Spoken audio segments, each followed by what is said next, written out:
Reality TV में दो चीजें हमेशा चलती हैं, ड्रामा और दोगलापन।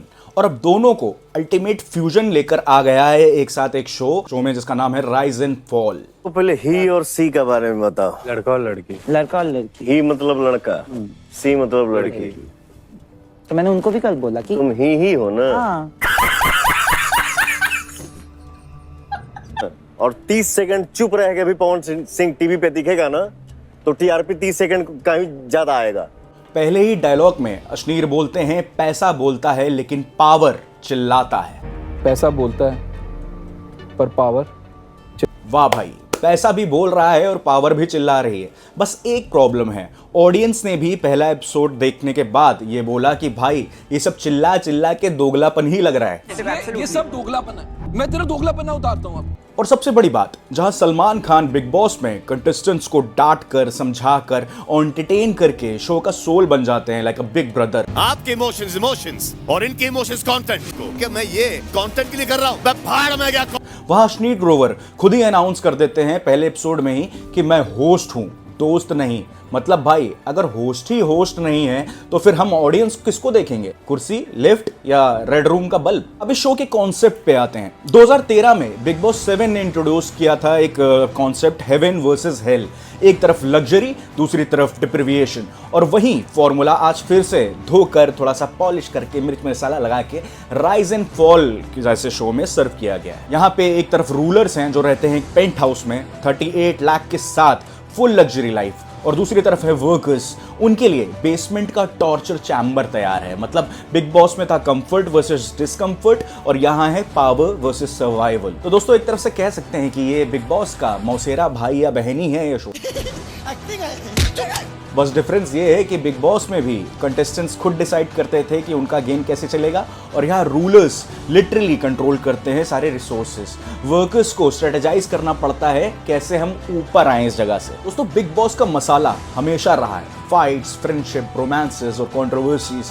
उसके बिना इस शो को टीआरपी नहीं मिलती। राइज एंड फॉल का गेम प्ले थोड़ा सा अलग है। यहाँ सिर्फ एक ही चीज चलाती है, वो है एम्बिशन। बढ़ो, आगे बढ़ो।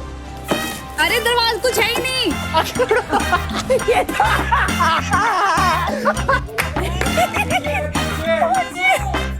दरवाजा खोलो।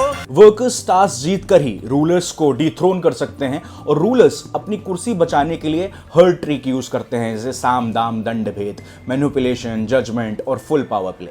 मैं तो सोच रहा हूँ कि दिल्ली वाले अफसोस कर रहे हो देखो बेसिक। तेरा खुद का कुछ है ही नहीं। तेरा क्या? मेरा क्या दिख रहा है, मैं कहा हुई देख। अरे दिल्ली वाले तो थूकते भी नहीं तेरे ऊपर।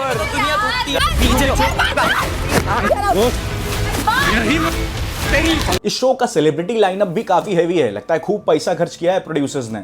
इसमें कीकू शारदा, जिनको कपिल शर्मा में देखते हैं, पवन सिंह भोजपुरी स्टार, अर्जुन बिजलानी, कुब्बा सैयद, धनश्री वर्मा चहलवली, आदित्य नारायण, अरहना कुमरा और संगीता फोगट जैसे बड़े बड़े लोग हैं। मतलब कंटेस्टेंट्स स्ट्रॉन्ग है लेकिन केमिस्ट्री थोड़ी वीक लगती है। कुछ ज्यादा ही लाउड, कुछ बिल्कुल ही एक्स्ट्रा साइलेंट।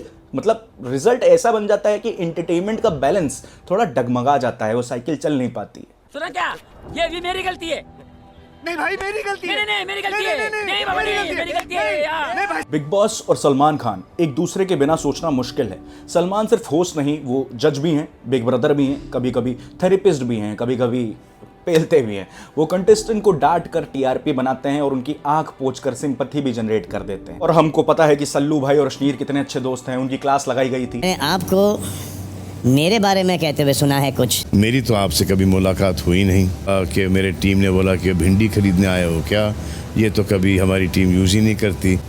नहीं सर, बीच में एक एजेंसी इन्वॉल्व थी। नहीं, एजेंसी इन्वॉल्व नहीं थी, मेरे ही लोग इन्वॉल्व थे।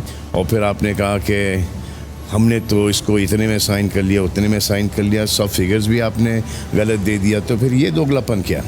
नहीं सर, दोगलापन नहीं है। ये सब दोगलापन है।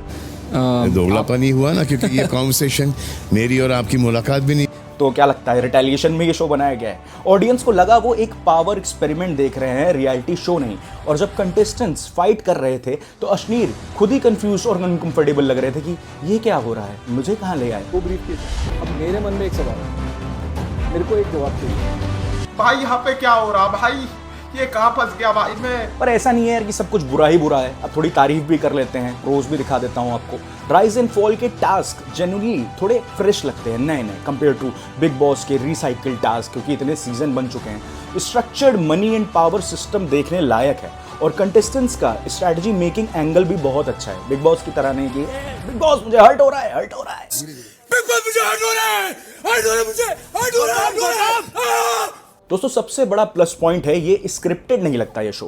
कंटेस्टेंट्स नेचुरली बिहेव कर रहे हैं, डायलॉग्स फीड नहीं किए जा रहे हैं। ये एक थोड़ी रिफ्रेशिंग चीज है रियलिटी टीवी के लिए, वरना बिग बॉस में तो हम फोन से लेकर स्क्रिप्ट तक सब कुछ देख चुके हैं छुपे छुपे। दोस्तों चलो तारीफ है, अच्छी चीजें हैं, लेकिन जो इसके फ्लॉज हैं वो ज्यादा नोटिसेबल है। कॉन्सेप्ट जो है इसका वो थोड़ा कॉम्प्लेक्स है। मेकर्स ने अभी तक क्लैरिटी स्टैब्लिश नहीं की है कि वो शो के साथ करना क्या चाह रहे हैं। दूसरी बात, इसका जो स्पीड है, पेस है, वो थोड़ा स्लो है। पहले ही 2 एपिसोड में शो थोड़ा ऐसा लगता है कि बहुत धीरे जा रहा है यार। जैसे बिग बॉस में तो पुनीत सुपरस्टार ने पहले एपिसोड में ही आग लगा दी थी। इमोशनल पुल भी जो है वो थोड़ा मिसिंग है। बिग बॉस में आप कंटेस्टेंट्स के साथ रिलेट करते हैं, यहाँ सिर्फ एक कोल्ड स्ट्रैटेजी गेम फील होता है कि टास्क है और तुमको करना है। एलिमिनेशन सिस्टम जो है इसका वो भी थोड़ा अलग है, कमज़ोर मैं कहूँगा, क्योंकि सिर्फ वर्कर्स ही एलिमिनेट होते हैं। मतलब अनप्रिडिक्टेबिलिटी थोड़ी जो है वो गायब हो जाती है। रूलर्स हमेशा ही सेफ रहेंगे, ये थोड़ा बोरिंग है। और सबसे बड़ी बात, अश्नीर भैया जी की प्रेजेंस। मेरे को एक जवाब चाहिए।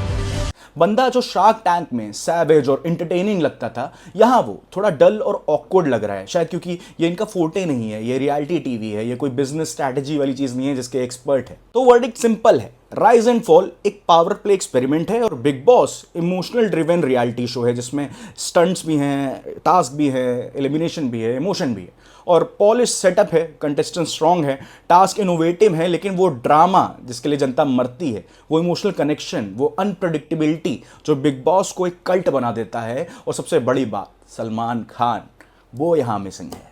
मैं आ जाऊं क्या? अपनी बस्ती का नाम खराब करोगे? कहां का है बे तू? और बिग बॉस का नया सीजन वैसे ही ऑलरेडी टीआरपी खा रहा है। ऐसे में राइज एंड फॉल को उसकी जगह लेने के लिए बहुत ही मेहनत करनी पड़ेगी और ये थोड़ा मुश्किल है। मुश्किल क्या, मैं कहूँगा नामुमकिन है। मरना है क्या भोसड़ी? तो दोस्तों आखिरी में आप बताइए, आपको क्या लगता है, राइज एंड फॉल एक फ्रेश एक्सपेरिमेंट है या बिग बॉस का दूर का वही मौसेरा भाई, जैसा मैंने कहा कि एक चाय की दुकान खुली है, एक और खोल दी, कुछ ग्राहक तो आएंगे जब वहाँ भीड़ लगी होगी। कमेंट्स में बताओ। और हाँ, वीडियो पसंद आए तो प्लीज़ इसे लाइक करना, सब्सक्राइब करना, वरना ये भी दोगलापन हो जाएगा। कमेंट्स में ज़रूर बताना आपको कौन सा शो अच्छा लगता है।